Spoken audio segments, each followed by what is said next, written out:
picture yet. Okay, here we go.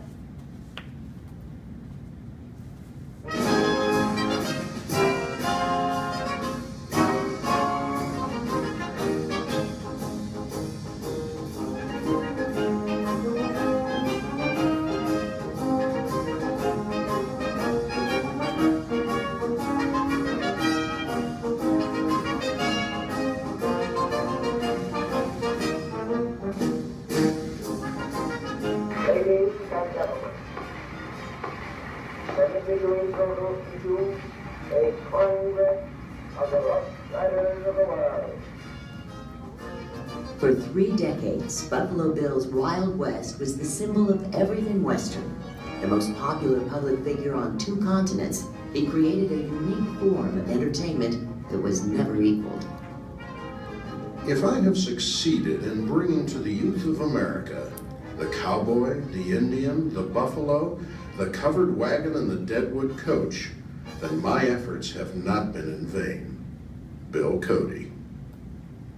William F. Cody, Billy to childhood friends, Will to family, Bill Cody to military men, Colonel to those in the Wild West, and Buffalo Bill to the world.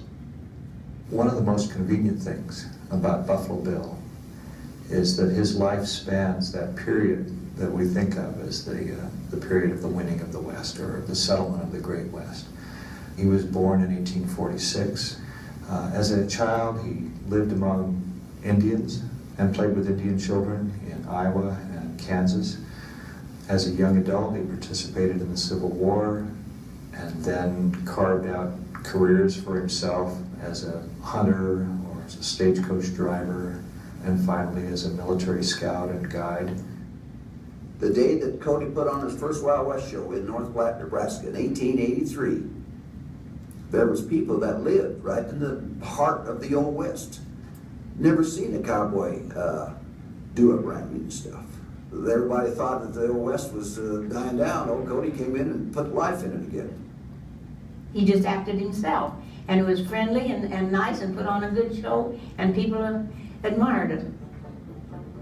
Buffalo Bill stood out like the Statue of Liberty stands today. He was a great man in American history.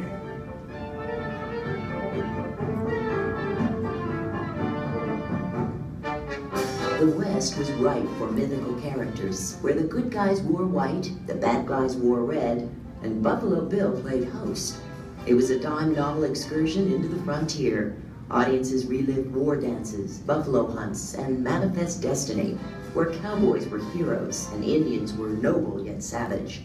All of them played a role in the biggest myth of all, the winning of the West.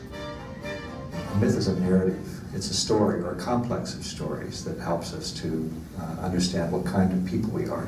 In fact, a myth is a story that we've internalized so well that we don't necessarily understand it. We just have it there, and it influences the way we approach the world. It's in the West where the national destiny is worked out after the Civil War, where one of the first things we did was the equivalent of putting a man on the moon. That is, Americans built a railroad from coast to coast.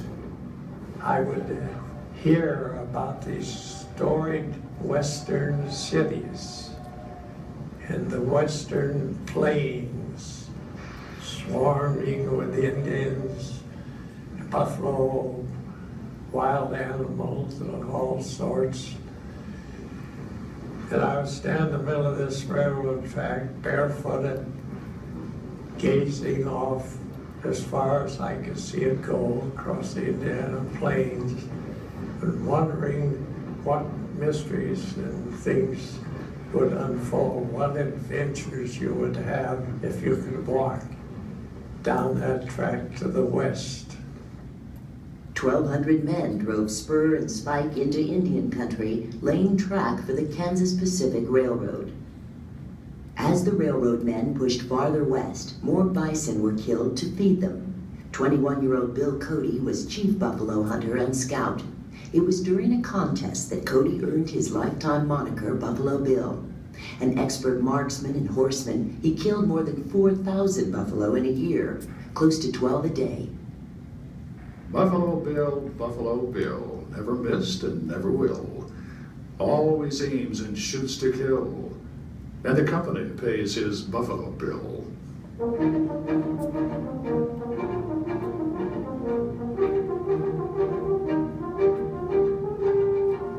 European royalty and Eastern businessmen flocked to his side to hunt with the famous Buffalo Bill. Hunting parties were popular forms of entertainment for the rich. They also helped to diminish the Indians' food supply. The Grand Duke Alexis Buffalo Hunt partnered Cody with his friend, Lieutenant Colonel George Armstrong Custer. The hunting party was accompanied by 3 wagon loads of liquor, 500 army men, and a regimental band. Each time the Grand Duke Alexis downed a buffalo, a basket of champagne appeared. Camped nearby was the nightly entertainment, Sioux Chief Spotted Tail and his band, enticed by 1,000 barrels of tobacco and 10,000 rations of food. The way Buffalo Bill and his crowd butchered the bison was a shame. For 3 months, those fellows shot an average of 37 buffaloes apiece every day. Each hunter fastened a piece of paper to the lapel of his coat, and every time he shot a buffalo, he punched a pinhole in the paper. It was pure slaughter. Oliver P. Wiggins.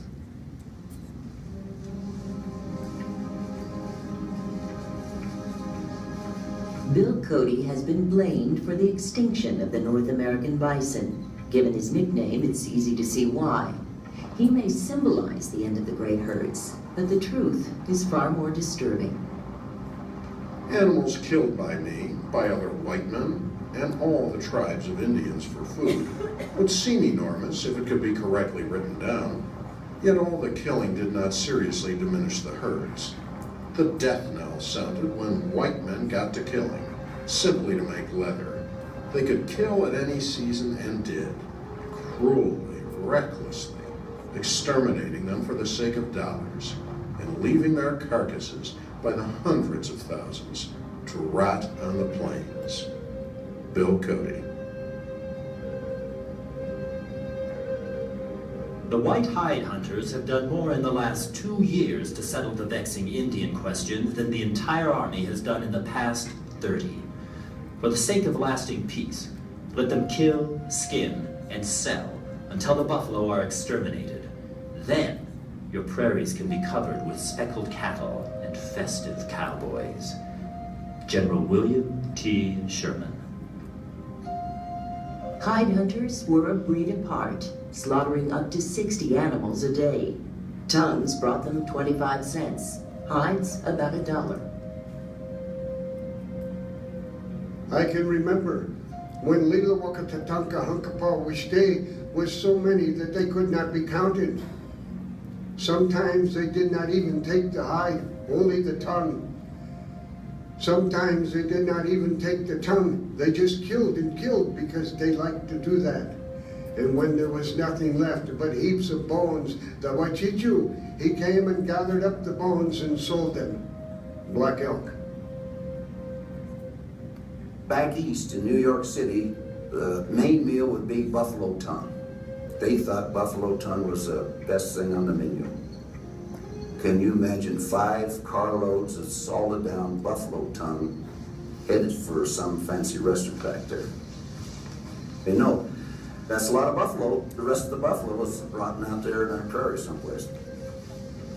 Cody, he knew that was going on, but he never thought, a lot of people never thought, well, how are they going to wipe out that many buffalo in this short a time?